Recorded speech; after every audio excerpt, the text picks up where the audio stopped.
என்னோட கிச்சனில் இருக்கிற விநாயகர் பாருங்கள், லக்ஷ்மி குபேரர், இந்த நந்தி பகவான் எல்லாரையும் நமஸ்கரிச்சுட்டு தான் சமையலுக்கு வருவேன். வாங்க வீடியோக்கு போகலாம்.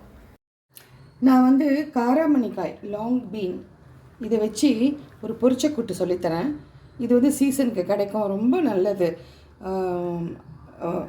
மலச்சிக்கல் இதெல்லாம் வராது, நார் சத்து அதிகமாக இருக்குது, அதனால் இதை அடிக்கடி யூஸ் பண்ணலாம். இதுக்கு வந்து நான் பொரிச்சக்கூட்டு சொன்னேன் இல்லையா, ஒரு குழிக்கரண்டி அளவுக்கு, சின்ன குழிக்கரண்டி அளவுக்கு தோரம்பருப்பு எடுத்திருக்கேன். ஒரு 2 டீஸ்பூன் வந்து பாசிப்பருப்பு. இது வந்து வேணுன்னா போட்டுக்கோங்க, இல்லைன்னா வேண்டாம். சேர்ந்து வரத்துக்காக தான் இது 2 டீஸ்பூன் போட்டிருக்கேன். இப்போ வந்து இதை ஊற வச்சுட்டு ஒரு 10 நிமிஷம் முன்னாடி இதையும் வந்து நல்லா இந்த நீட்டுக்கு நறுக்கிட்டு எல்லாத்தையும் நம்ம ஒன்றா போட்டு குக்கரில் ஒரு 3 சவுண்டு வச்சு வேக வச்சு எடுத்துக்கலாம். இப்போ பார்த்தீங்கன்னா கூட்டு நல்லா வெந்துடுது. காராமணி பாருங்கள் நல்லா வெந்திருக்கு.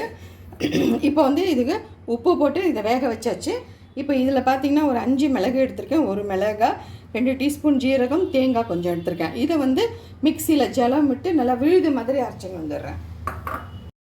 இப்போ பார்த்தீங்கன்னா கூட்டுக்கு வந்து தாளிச்சிருக்கேன். கடுகு போட்டிருக்கேன், உளுத்தம்பருப்பு, கருவேப்பிலை,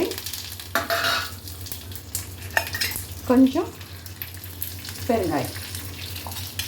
இப்போ நம்ம வேக வச்சுருக்கோம் இல்லையா, இது அரைச்சி வச்சுருக்கேன் பாருங்கள்.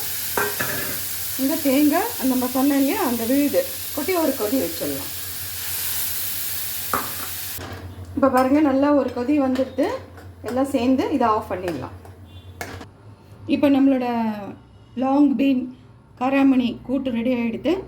இந்த ரெசிபி உங்களுக்கு பிடிச்சிருந்ததுன்னா இதை லைக் பண்ணுங்கள், ஷேர் பண்ணுங்கள், ப்ளீஸ் சப்ஸ்கிரைப் பண்ணுங்கள். Thank you, bye, take care.